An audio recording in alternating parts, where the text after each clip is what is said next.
Hello, and welcome to the Empowerography Podcast. This is a platform created for women's voices to be heard and a place to share their stories, journeys, and successes with the world for the purpose of helping other women who might be on similar journeys. We are empowering women one episode at a time. I'm your host, Brad Walsh, so kick back, grab one of your favorite beverages, and enjoy the stories.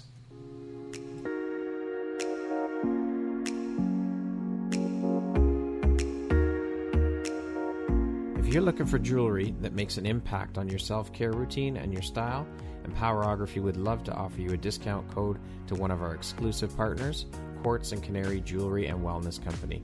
Please use code EMPOWER15 to receive 15% off upon checkout at www.quartzandcanary.com. Quartz and Canary is truly the place where spirituality meets style. Hello there, I'm Brad Walsh here, your host of the Empowerography Podcast. Today, my guest is Fran Garton. She is a pain management coach. How are you doing today, Fran? I am fantastic. How are you, Brad? I'm doing very well. Thank you so very much for taking the time to be here today and share a bit about your story and your journey with us. I'm looking forward to learning a bit more about what you do, who you are, and sharing it with the audience. So thank you so much for taking the time. I appreciate you. Thank you so much for having me. I'm excited. So let's jump right in then. So as I mentioned, Fran, you're a pain management coach. I had no idea there was such a thing as a pain management coach. How long have you been a pain management coach? And can you share with us a bit about what a pain management coach does? Sure. So that's an interesting question. How long have I been dealing with pain? Many, many years. How long have I been coaching people on pain? Many, many years. How long have I been calling myself a pain management coach? Probably about the last year and a half to 2 years. And basically, becoming a pain management coach, you can get certifications on that. Your knowledge on the body, how chronic pain works, how it affects the body, information about the fascia, the connective tissue in the body, and the different ways of dealing with pain and strategies on how to minimize pain. So there's a lot of components to pain management and to pain itself. So I've done some anatomy things. I've done some pain management things. I just recently participated in a chronic pain management course, which was run through the Self-Management Resource Center in California. So there's lots of things out there. And with, any topic, the more you learn, the better you're able to help people. Oh, for sure. 100%. So, Fran, what were you doing as a career before you decided to venture into this journey you're on now as a pain management coach? I was an adult educator for English as a second language with the Catholic School Board for 16 years. Oh, wow. Okay. And then prior to that, I've always been in education teaching. I was educating through the city of Kitchener in their anti-racism project, the Wellington School Board as well. So what inspired your journey into entrepreneurship then? My chronic pain and everything. The thing is that the struggle with the traditional system, the traditional medical system, is that they look at things only from one perspective, and they tend to, and this is just my experience, I mean, it's a broad generalization, but they tend to look more at the symptoms rather than looking at the cause of something. Right. So I found that I went through all the medicals, I had all the testing, all the imaging, and there really was nothing that was helping my pain. So I thought I need to branch out and find new things. And then just through my own struggle and my own journey, I was listening to people that have fibromyalgia like myself. And I have friends that have it, and they're just like, well, that's just how life is, and you have to be in pain all the time, and you just have to deal with it. And I thought, well, that is the biggest load of horse crap I've ever heard. You could swear on here, Fran. It's okay. Oh, I can? Okay. Yes.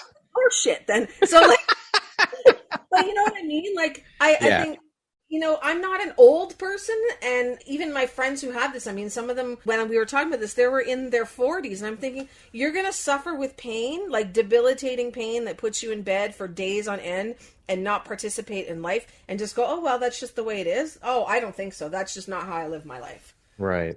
I like that you mentioned the fact about Western medicine, the way they deal with things and treating the symptom and not finding out the root cause. I was just speaking with someone about this type of thing. She's a naturopathic doctor. And she said, we were talking about the differences between naturopathic and Western medicine, and how that when you go in to see your doctor in your Western medicine realm, the first thing to do is, oh, here you go, prescribe this drug. And that's it. You know what I mean? Like, that's what they jump to. And like, as you mentioned, treating the symptom, and that's it. Not looking at what the root cause of the problem is, but here you go, just take this pill. This will fix you up. And there's so, and I'm not saying there's anything wrong with taking medication. I mean, I know lots of people who do. And if that's what you need to do, I mean, go ahead. Like, yeah. You need to live through your day being able to not just function, but get through your day and enjoy your life. But like you said, and that's what I've experienced, there's only so much that medication can do, or the traditional methods. There are so many components to pain. Like, pain is attached to emotions. Like, I don't just do the physical part with my clients. We do emotional stuff. We do forgiveness. We do managing time, managing boundaries, saying no, like all those things in life. And emotions are sort of the biggest thing that I deal with, that I dealt with myself and with my clients. Those emotions have to go somewhere. They have to be released. And if we don't release them, they just manifest as pain in the body. Exactly. I was just going to say that. I have a friend who is a trauma coach, and she was talking about her personal experiences and how she went through a lot traumatically, and it manifested itself in incredible areas of pain in her body. It does. And once you learn to heal the emotional part of that, it helps you get on the road and on the right track for your healing process overall as a human, and helping reduce or eliminate that pain. Absolutely. And I think that's why, now when I reflect back, and it just kind of popped into my head as we're talking, and, people that gave me this advice, for lack of a better word, to just kind of deal with it, and that's just how life was.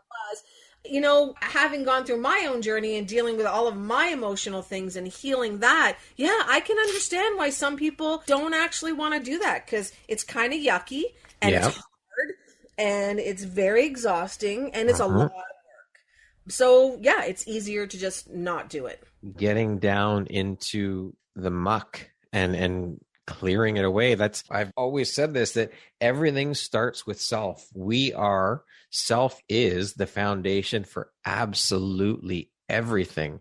And looking at ourselves in the mirror and looking within ourselves. And I mean, a lot of people don't like to do it because they don't like what they see and they don't want to deal with what's in there. But if they just realize that if you do deal with that, how much better off you'll be as a human being and as a person, and how that ripples out into the world to help others. Yeah. It's true. Like, it's that ripple effect. It's just incredible. So you've mentioned a little bit about your own personal journey and struggles. You suffer from fibromyalgia. Can you speak to us a little bit more about your personal journey? And as you said, this led you into this profession, this career that you're in. So can you speak a bit more about your own personal struggles? Sure. I always find this question interesting, and I'm sure you get it with all of your guests. They're like, where do I start my story? There's so much that happens. So I'm going to say around 2010, I was working as an adult instructor at the school board, and on a daily basis, I was taking Gravol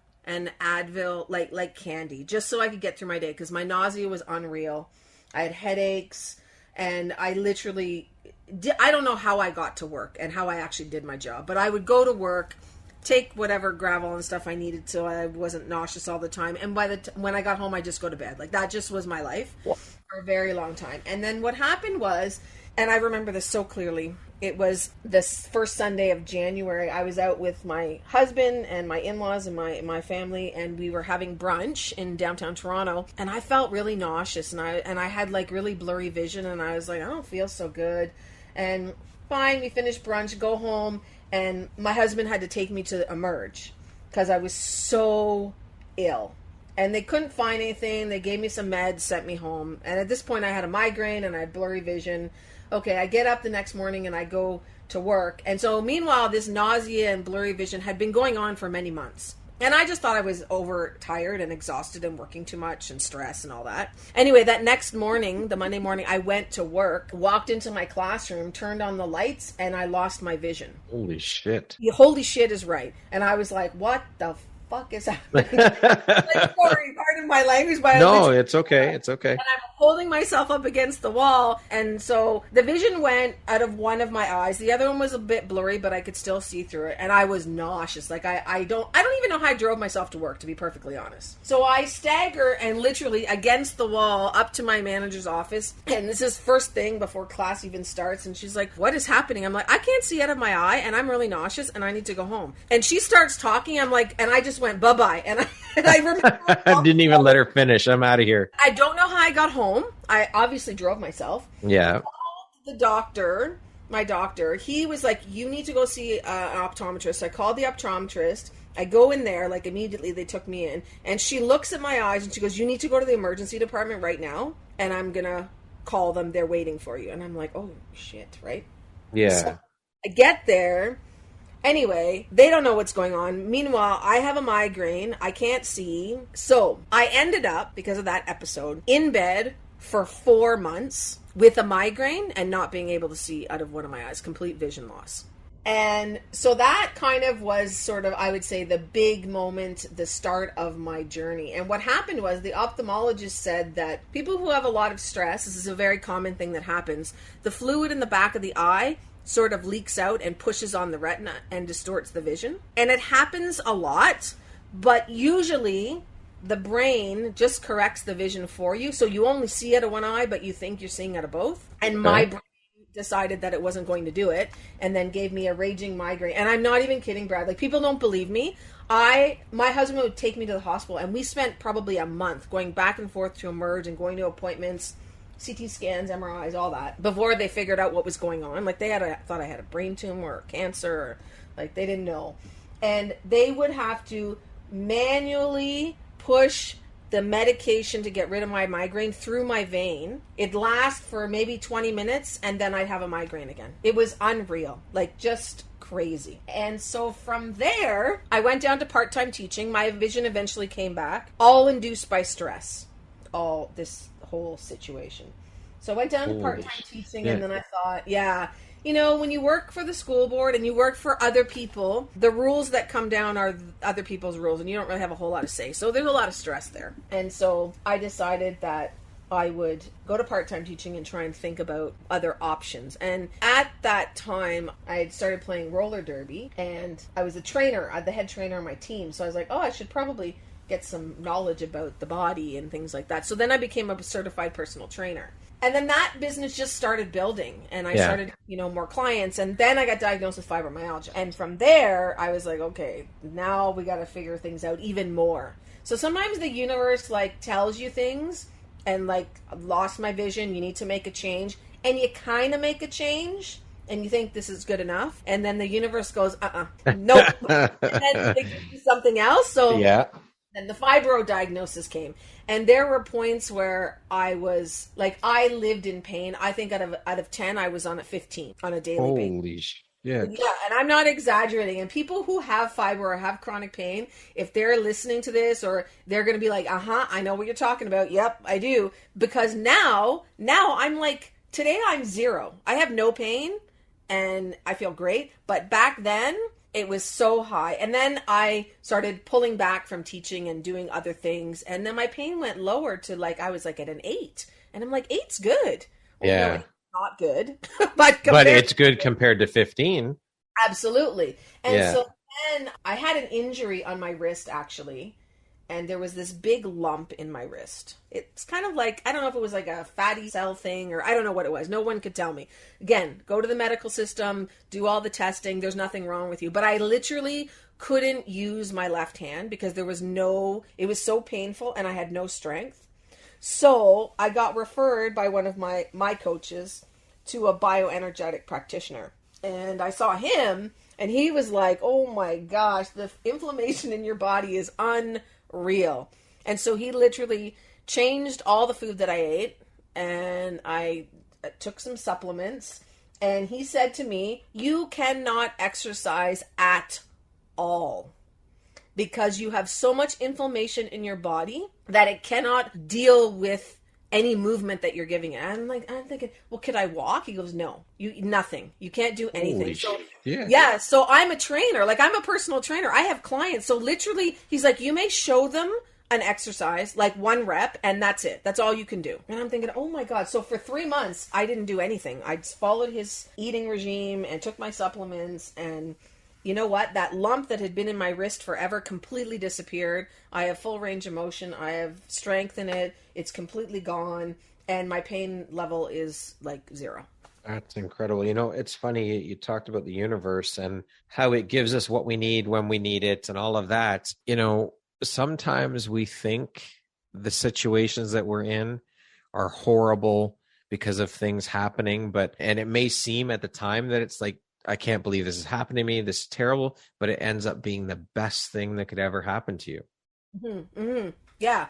And then, you know, and then coming back to your question about how I decided to do this, like, I was realizing with my clients and with people that I was talking to that there are all these people who are living in pain. And I don't understand why people find it acceptable to live in pain all the time. Like, why would you, like, I had to cancel things. Like, even this conversation that we're having now, back then I would have been like, I can't sit in a chair or stand up and do this podcast for like an hour.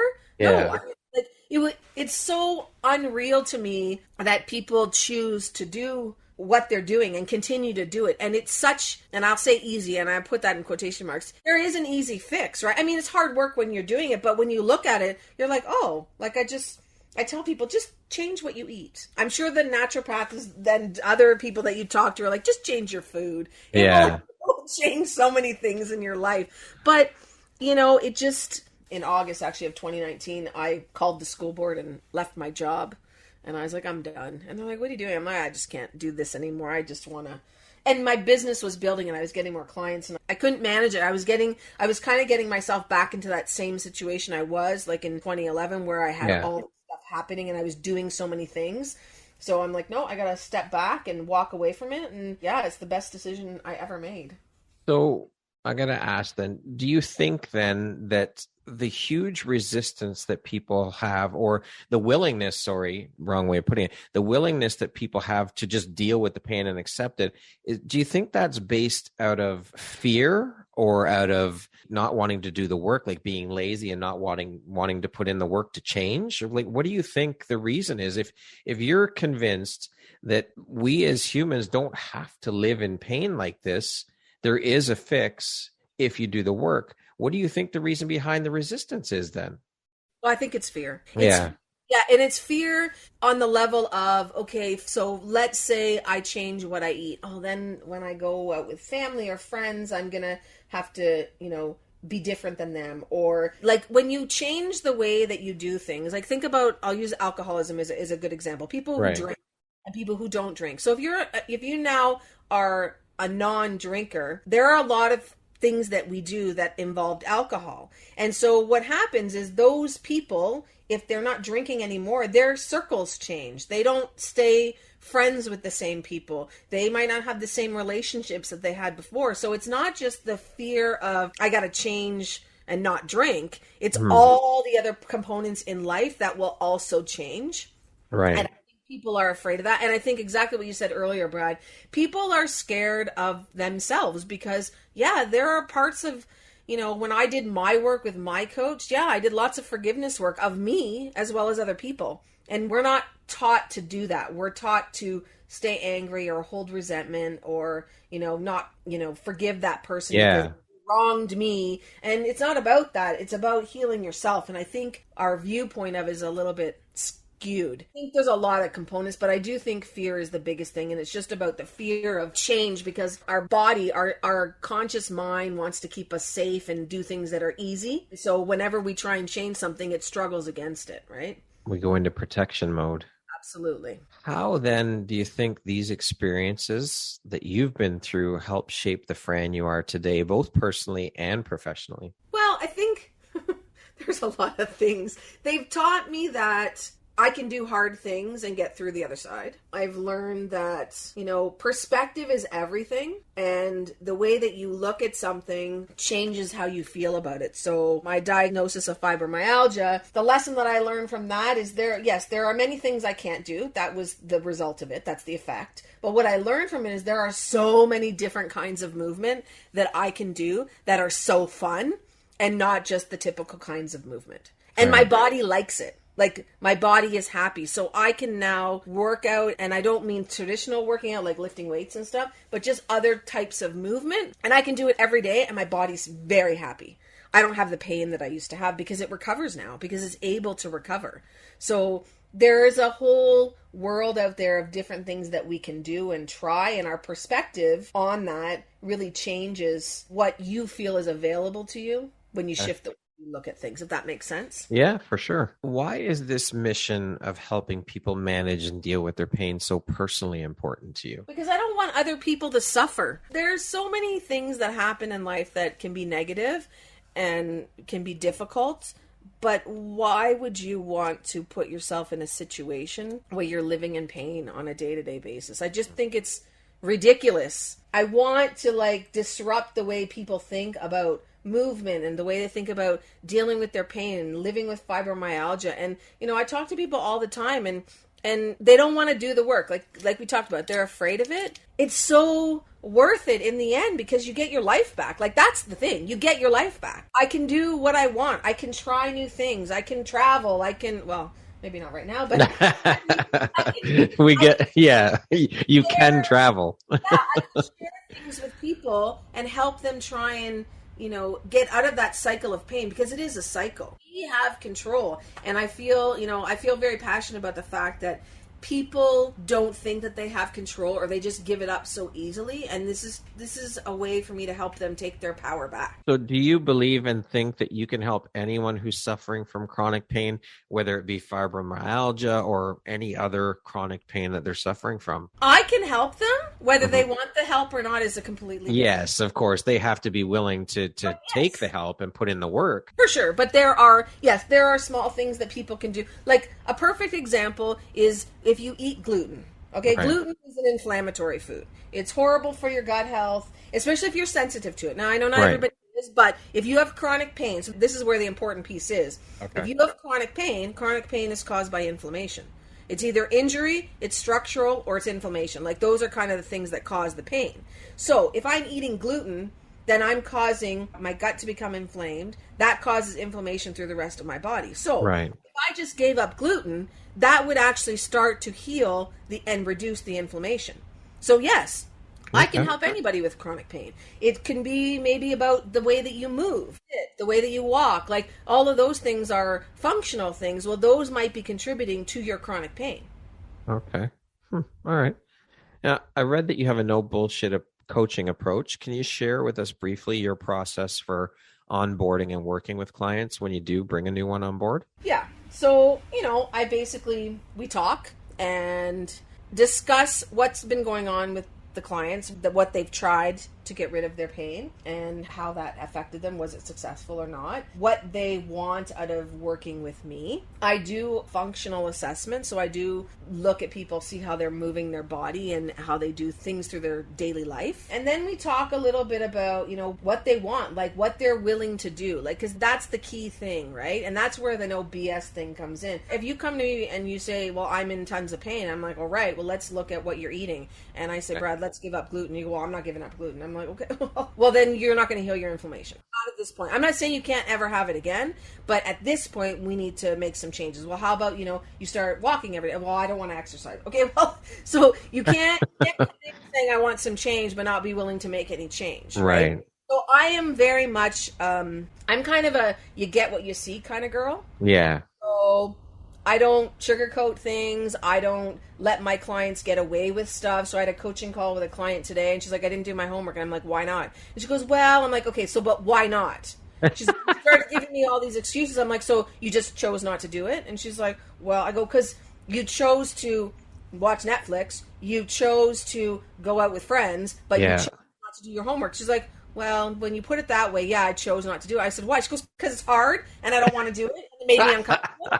I'm like, okay, well, but that's the whole point of the coaching. Like, that's part of it, is that you have to actually talk about what is happening. Well, yes, the exercise is uncomfortable. Okay, why is this activity or whatever homework I gave you uncomfortable for you? Let's dig into that a little bit, right? Yeah. So I really, I hold my clients accountable, and I am not the person, like, I have a huge problem in the wellness industry where people are like, you can fix your problem in like 21 days. That is the biggest load of poo I've ever heard. Yeah. Or there's no quick fix. There is no quick fix to anything. And anybody who tells you different is lying to you. And so I'm not going to say that. So that's another part about, I'm very direct about things. This is how long it takes. This is the work you're going to do. You have to commit to it. I will commit to you, but you also have to bring it as well. Otherwise, you have to commit to me too. I don't take all clients that come to me, Brad. So right. That's the meeting, talking, seeing what's going on in their life, what kind of support system they have. That's really important. Yeah. And I like to talk to them and find out really what they need and want and what they're willing to bring to it. Because there are clients that, I've had clients before that are like, well, I see my chiropractor 3 times a week and I go to my physio twice a week. I've been in that for 2 years. And so can you help me with things? Yeah, absolutely not. No, because you have other problems. And I think that maybe you need to revisit why you're seeing these people all the time. Yeah. If there's nothing structurally wrong with your body, I'm not taking that on. It's not, you're not ready for it because like I said, there's a lot of stuff that goes into the coaching. It's not just a physical component, right? So, I mean, you don't want to pour all your energy into a client who's not going to give that back. You expect the same back as what you give. Yes, absolutely. You're doing this work because you enjoy it. You love it. And of course, yes, money is a factor, but you want to help people. And that's the inspiration behind it all. So if you don't want to help yourself, how the fuck can I help you? Well, that's exactly it. And sometimes I have that conversation with people. Like, really, like, what do you want? You want a magic pill? Believe me, Brad, if there was a magic pill, I'd be selling it. Of course. About my magic pill. It wouldn't be about anything else. Right? I think that's part of the problem with society today, though, is that we want this magic bullet or magic pill or this quick fix or the shortcut to everything. People don't want to fucking work for the things they want. There is no shortcuts. There is no magic bullet or magic pill. You got to fucking put in the work, plain and simple, for whatever it is, whether it be starting a business, dealing with your pain, working on relationships, whatever it is, you have to put in the work, period. Yeah, 100%. And people, I think we really are accustomed to just this really quick gratification, like email. Yeah, we want it now. Like, yeah, oh yeah, for sure. Like email, like, oh my God, Brad didn't email me back. Like, I sent him an email 5 minutes ago. What's going on? Yeah. Like, and I think our mentality, we have just created these patterns in our brain. And that's part of it too, right? Is that these patterns and these neural pathways that we've created are the path of least resistance, because conscious mind is very comfortable and safe and it doesn't want anything. Well, forget about conscious mind. Let's just tell subconscious what we want, and she's going to get everything for you anyway, and just get the hell out of your own way. Like, yeah, I think we've created too many conveniences for ourselves too. Absolutely. To make things too easy. Like drive-through bank machines. What the fuck is that? Like, really? Get off your ass, get out of your car and go into the bank. Yeah, it's true. Drive-through pharmacies. I mean, I haven't seen any here in Canada, but I've seen them in the States. Yeah. What the fuck? Drive-through. Get off your ass, walk to the pharmacy, or get out of your car and walk from your car to the pharmacy. All of these things are just encouraging that attitude of, I don't want to work for anything. I want everything now, and that's it. I want all conveniences. Yeah, and it's hard. I mean, we've talked about, I'm sure you've done your own stuff as well. I've done my own journey, and all your guests as well. We've done the work, and it's hard, and the work is continuous. It's like, in the movie Shrek, and, he's like an onion. I got layers like an onion. Yep. It's exactly like that. Like, you do something and you're like, okay, I had this breakthrough. I feel really great. I've dealt with some of my issues, some of my emotions. You're like, I feel good. And then something happens. You're like, oh, you got to be kidding me. Yeah. I just did that. So I think that, that whole idea of it's a destination. Like, it's not the destination, actually. It's the journey. And people look at it, well, what's the destination? My destination is I want to not have pain anymore. Well, why don't we look at the journey to get there? Like, yes, I want you to not have pain as well. But the journey is the most important part, because that's what gets you to the end result. That's right. The work doesn't stop. The self-work is never ending. It doesn't end. There is no end to that. There is no destination when it comes to that, because we should always be working on ourselves and striving to be better and striving to do better. Yeah, absolutely. I agree. So, Fran, can you share a couple of success stories of your clients, or at least one? Yeah, so I had a client who came to me, and her main goal was losing weight. That's what she came to me for. But she had so much pain that, my goal for her was to reduce her pain. And the effect or the bonus would be maybe she would drop some weight. So anyway, Right. She ended up losing 30 pounds, 12 weeks, which was awesome. Wow. Yeah, she had a significant amount to lose, but she worked really hard. She changed her eating habits. She started, in our coaching sessions, she started doing some of the work that we were doing together with her husband. So we would do a particular, let's say, a worksheet, an activity. They had a potential adopted child that they were going to get, and that fell through. So that was a huge loss for them. Right. So her and I worked through that, but then she did the same work with her husband. So they really healed that hurt, reduced her pain. She ended up learning how to swim. She had a better relationship with her husband. She's just happier. She had started her business, and then her business started to be a little bit unclear. So she got more clarity on what she wanted to do for her business moving forward, found herself a coach. So there are all these other things that happened with it, not just the fact that she reduced her pain. Like for me as a pain coach, that's the ultimate goal. But when you do all the other work, there are so many other things that happen. She's just happy now. And it's like the nerve center and everything. Once you focus on that one area, it just ripples out and all the other areas start to flourish and bloom. Yeah. And she was an emotional eater. So she really learned how to, what are the triggers, how to identify them, how to get herself out of that trigger space, and then recreate a pattern to get somewhere else. And so really notice what was going on with her food and why she was turning to food. So there are so many things that she did when she was working with me. It's unbelievable. I'm so proud of what she's accomplished. I love it. I think that's amazing. What is one of the most common pain areas you see in your clients, if there is one? Probably the feet and the shoulders. But feet and shoulders, if you're talking, if you're a person that has fibromyalgia, then shoulders, glutes are really big things. But for the majority of my clients, it's their feet.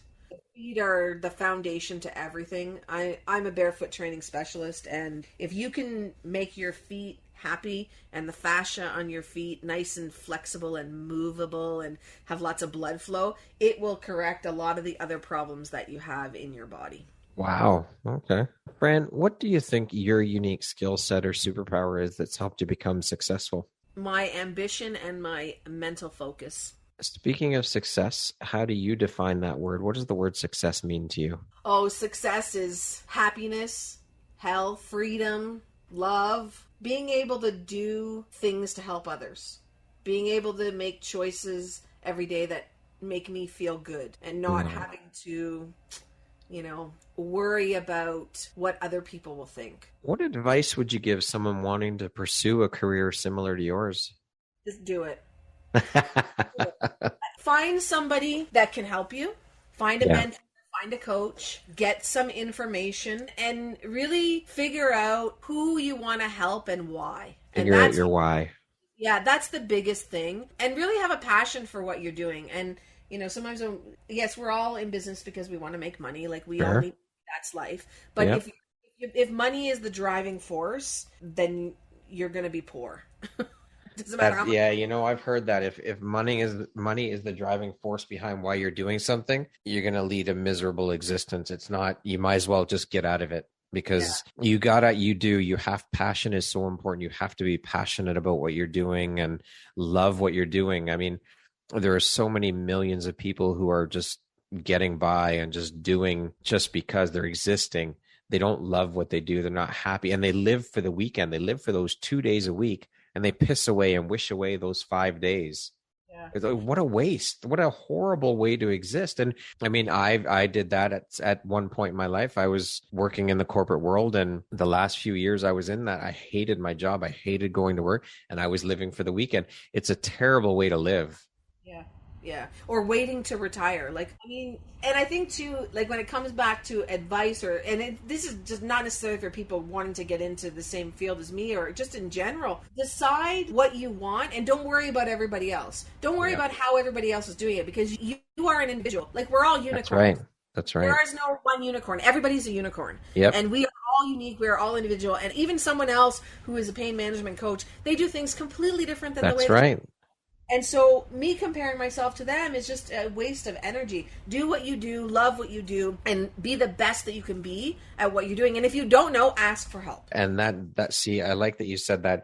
First of all, don't worry about what everyone else is doing. That competition mindset is a huge piece. Mindset is everything. That is such a massive piece of that puzzle, is not worrying about what everyone else is doing and just do it. No one else is you, right? Yeah. I was stuck in that mindset, that competition mindset when I first started my business, my photography business. I was always worried about what everyone else is doing. And I'm telling you, once I was able to shift my mindset, which took a while, it took me about 1.5 years to do it. But once I did, things changed drastically. Like, my whole world opened up. I was getting more inquiries and more bookings, and more clients were reaching out, and it shifts everything. Yeah, it does. What was a turning point in your life, and how did that affect you? I think, there are so many different things, but I think when I left my teaching job, because I love teaching adult English. I just loved it. It was my passion for a very long time. But when I left in August 2019, I called my coach that morning, and I told him that I was going to quit my teaching job and just do this full time. And he's like, okay. So I called him, and he's like, why are you calling me? What is happening right now? I'm like, he goes, did you call and did you give your resignation? I'm like, no. He's like, why are you phoning me? And I was like, I think I want to vomit. And he's like, what? He said, I think I want to vomit right now. Oh, like, are you all sweaty and clammy and you're ready to just throw up your breakfast on the floor? I'm like, he goes, that's when you know you're doing the thing you need to do. He goes, make the call. Let's do this. Call me when you're done, when you quit your job. So I was like, oh my God. And it was kind of that moment where I really realized that this is what I'm meant to do. And before that, and if you knew me, Brad, I had always said when I was doing training and coaching part-time that I never wanted to run my own business. I never wanted to do this full-time. I said it for years. Years I said that. And when I made that call, that kind of was the turning point for me, because then I realized, oh my God, I have so much freedom. And when I gave up that teaching job, it was the afternoon when I was teaching, and I had clients in the morning and the evenings for my coaching business. And I made the call. I quit. I told my manager I was leaving, sent my paperwork to HR, and my phone rang, and it was one of my clients. She's like, I need to switch to afternoons. And I'm like, are you kidding me? Because I never had afternoon availability till I literally quit my job. And there's the universe. Right? I'm like, no problem. Hang up the phone with her, get another call from one of my other clients. Can we switch to afternoons? I'm like, yes. We can switch. So it was just that kind of, to me, was like the universe going, and you jump, so here we go. This is there. Yeah. Right? So that was a really big shift for me. That's amazing. It's funny the way things work and the way the universe works. It gives you what you need when you need it. Period. What would you say is one of the best pieces of advice you've ever received? The best piece of advice that I've ever received? Don't worry about everybody else. That probably is my best piece of advice. One of my coaches is always say, don't worry about everybody else. You're doing exactly what you need to be doing in the moment that you're doing. And he used to always just repeat it to me. You're doing exactly what you need to. Don't worry about everybody else. Stay in your own lane. There you go. That's it right there. Stay in your own lane. What is one common myth about your profession that you'd like to debunk? I mentioned it earlier, that quick fix thing. Really, there are no quick fixes. And the work is hard. Like, 'cause sometimes I find in the coaching industry, it's like sunshines and rainbows and you're gonna feel great. No, you're gonna feel like garbage and shit when you go through all of it. Once you get through the swamp, then you feel good. You feel fantastic. But it's not during the process. So that's kind of one of the things that I find that people just sort of gloss over, the difficulty that will be there. Yeah. And it's not quick. It does take time. That's for damn sure. It certainly does. Absolutely. What would you say is one of the most important things you've learned in your life? And what was your life like before learning it? And what was your life like after learning it? It's don't do things because other people say you should. I think it's probably one of the things. And I think people say it. I don't care what other people think. But the decisions that you make actually reflect that you really do care what other people think. Yeah. And I think that, and again, I had a coach, Joe Arco. He's amazing. And he's a big dude, muscle guy, been in the fitness industry for a long time, fully tattooed, but he's amazing. And he's a no bullshit guy. And when you see him, you're like, oh my gosh. But when you listen to him, he's like, you just be who you are. Don't let other people make you do things you don't want to do. And the people that are supposed to be with you will find you. Yes, for sure. Who in your life has had the biggest impact on you and why? My best friend, Sarah, who I lost to cystic fibrosis, but she taught me to enjoy life, laugh, have fun, and say yes to things. Sorry for your loss. Those are incredibly powerful and wise words for sure. Fran, what's your personal motto? Oh, that's a hard question, Brad. So many things that I say on a regular basis, but I think there is always a way. That's my personal motto, because it doesn't matter what you're doing. You might run into obstacles, but there is always a way. You just might have to work a little harder to find. What does the word empowerment mean to you? Oh, empowerment really is about knowing who you are, knowing your value, your worth, loving yourself, and be who you were meant to be, and really not worry about fitting into what other people think you should be. Maybe that's my motto. Don't be who other people think you should be. There you go. But yeah, empowerment really is just about knowing yourself and knowing that you have worth and value and that you can help other people. You love yourself the way you are. You don't have to change. Beautiful. What would you say is one of your biggest failures, or we'll use the word life lessons or teachable moments, and what did you learn from it? I think the biggest thing was when I let stress take over my life, when I ended up in bed for 4 months and I was sick and I couldn't do anything. And what I learned from that, there is nothing important enough in the world to be stressed out about to the point where it ruins your health. Like, there's nothing, not worth it. And so that to me really was a big lesson for me. And to be perfectly honest, Brad, I didn't learn the lesson right away. It took many, many years until I actually, listened to what was happening and all the messages I was getting and things that were taking place in my life. And it just, stress takes over everything. And we let it, and we shouldn't, because it's just not worth it. If your health is gone, what's the point? You're right. My grandfather always used to say, if you don't have your health, you can have all the riches in the world, all the money in the world, but if you don't have your health, what good is that? It means nothing. Absolutely. You're right, 100%. And stress too. I mean, that speaks to the fact that we shouldn't stress over things we have no control over, because there is so much. We really only have control over ourselves and our own emotions, and that's it. And I'm laughing and smiling here because over the past probably month, I've been talking to people about stress and stress management and going and talking to groups about it, because it's so true. And we think we have control over things. Mm-hmm. And there are so many things that we believe we have control over, but we truly don't. And we stress about them. And it's just such a waste of energy and time. You're right. 100%. It is. It is a complete waste of energy. Put your energy into something better that will benefit you or benefit others. We're going to jump into a little rapid fire section here. So the next grouping of questions just be 2, 3, 4-word answer type thing. Okay. Okay. What was your dream job as a child? Oh, I want to be a ballet dancer. Really? Yep. Okay. What's the first thing you notice about a person? Their energy and their warmth. If you were writing your autobiography, what would the title be? You'll be fine. How would you describe yourself in one word? Passionate. What would your friends and family list as a couple of your best characteristics? I'm confident, I'm compassionate, and I'm fearless.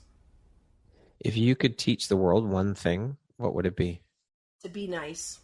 What's one thing you want but cannot buy with money? Health. If you could change one thing about the world, what would you change? For everybody to realize that they have the power to create their own happiness. That's a good one. That's a very hard lesson for people to learn too. That concludes our rapid fire section. Now back to our regularly scheduled program. Can you tell me about a moment when a person's kindness made a difference in your life? Yeah, I was at work, and this is many years ago, and I left the office and went to get coffee and lunch. So I'm at the restaurant. I think it was at a Williams, if I remember correctly. And I'm there at the cash register, ready to pay. I don't have my wallet. I don't have anything. Like, I don't even have 25 cents in my pocket. And I felt so embarrassed. And the guy that was behind me was like, it's all good. Don't worry about it. I'll just pay for yourself. And I actually had bought a lot because I used to work in healthcare. So it was like a 12-hour shift. So I bought lunch and dinner and right. A lot of things. And he's like, I'll pay for it. And I felt so embarrassed, but he was just like, yeah, it's all good. Don't worry about it. And I said, well, can I like get your phone number, or I can mail you a check, or, you know, drop off some money. He goes, don't worry about it. He goes, you make sure you do this for somebody else. So pay it forward. Yeah. And I kind of make that sort of something that I do kind of on a regular basis. Yeah. Sometime when I'm out, I'm like, I'll just get the person behind me. If I'm in a drive-through or I give extra, just make sure the guy behind me in line or a woman behind me put this towards theirs. So yeah, it's a beautiful thing when you can pay it forward. And that, again, that ripple effect, you do that for someone else does it for someone else, and it just keeps on going, right? Yeah, absolutely. Fran, if you had the opportunity to sit down and have a 1-hour conversation with one woman, who would it be? It can be anyone in the world. The easiest question you've asked me all day. Joan of Arc. Been Joan of Arc my whole entire life. What do you do to keep yourself inspired every day and to inspire others? I remind myself that small things make a difference. So any small change is forward momentum. And I try to remind other people of that. But I also have, one of my coaches got me to do what she called a brag sheet. And you write on it like all the things that you've accomplished, big or small. It doesn't have to be like I went to university or I got a medical degree, or any big or small thing that you've accomplished. You learn how to swim or you learn how to ride a bike. All the things go on the list. And so on days when I feel like I'm not making progress, or I'm like having just a down day, or something doesn't work out right, I pull out that list and I look at it and I think about, oh my God, look at all the things that I've done. I can do this thing. I can get over this challenge. So it was a hard thing to write when we had originally been given the exercise, but now I have this list and it's posted on my office wall actually, and I just go over and stand in front of it and read through it and I go, oh, I can do this thing. And it just kind of snaps me out of it and just gives me that extra inspiration to kind of move forward. That's a great idea. Amazing. What's an unexpected blessing or occurrence in your life that you're grateful for? Oh, meeting my first mentor. I went to a movement workshop that I really didn't want to go to. It was inconvenient. It was on the wrong day. I didn't want to pay for it. I registered at the last minute. I don't even know why I registered for it, because I just didn't even want to go. And I almost canceled and didn't go. And then that morning I was like, no, you're going to go because you're going to learn something. It'll be great. And I actually ended up meeting my very first mentor, and he taught me so many things. And when I met him, it was like I had known him for like my whole entire life. Amazing. Meant to be. Fran, what does the best version of you look like when you close your eyes and imagine it? Happy, energetic, loved, inspired, inspiring, and I'm pretty sure I'm lying on a beach. What is one of your favorite quotes? The body achieves what the mind believes. Love that one. That's a good one. If you could set up a billboard anywhere, where would you put it and what would it say? The body achieves what the mind believes. And I would put it everywhere. Everywhere. All over the world. All over the world, you betcha. What lights you up and inspires you the most about the work that you do? Seeing my clients succeed, and not just achieving their goals, but actually helping them achieve and do things that they actually didn't think they'd ever be able to do. Love it. If you could go back and give your younger self one piece of advice, what would that piece of advice be? You are where you're meant to be. Don't spend your life trying to get out of that position. And that there's a lesson to be learned there, good or bad. Yeah, I mean, again, life happens for us, not to us. And we have to look and find the silver linings in all that happens. Because there is a lesson to be taken away from every experience, for sure. Absolutely. Lastly, Fran, if you were to deliver your last 30-second speech to the world, what would that last 30 seconds sound like? What would you say? You're perfect and unique just the way you are. Don't try to fix yourself. Spend your time helping others. Live your life with passion, purpose, and listen to your intuition because it knows what the hell is going on. And let your unicorn self out because the other unicorns are looking for you to join the herd. I love it. That's awesome. Wonderful. Thank you so much, Fran, for taking the time to be here today and share your story and your journey and everything that you do. I think it's incredible work that you're doing, and it's needed. So I appreciate you taking the time to be here, and I've thoroughly enjoyed our conversation. You are truly an inspirational woman, and I appreciate you. Oh, I appreciate you. Thank you so much, Brad. I love your podcast. I love what you're doing. Your guests have been amazing. I am not a huge podcast listener, but I listen to yours. So, well, thank you. That means more than you know to me. It's honestly, it's my honor to be able to have this platform and host this platform for women like yourself to share what you ladies are doing in the world, because I think it's needed. I think we need to celebrate our women. And as men, we need to stand beside our women and show women that we are allies and that we support them. So I love doing this. I love being part of these stories because that's exactly what it is. I feel like I get taken along the journey as you ladies tell your stories of what you're doing and your journeys to get to where you are today. So it's a complete honor and pleasure for me to be able to do this and have this platform to help spread the word about what you women are doing. And hopefully we inspire, help, and reach as many women as we can through this platform. Yes, we appreciate you, Brad. Once again, my name is Brad Walsh, host of your Empowerography Podcast. Today, my guest has been Fran Garton. She is a pain management coach. Thank you so much, Fran. I appreciate it. I hope you have an amazing rest of the day. Thank you.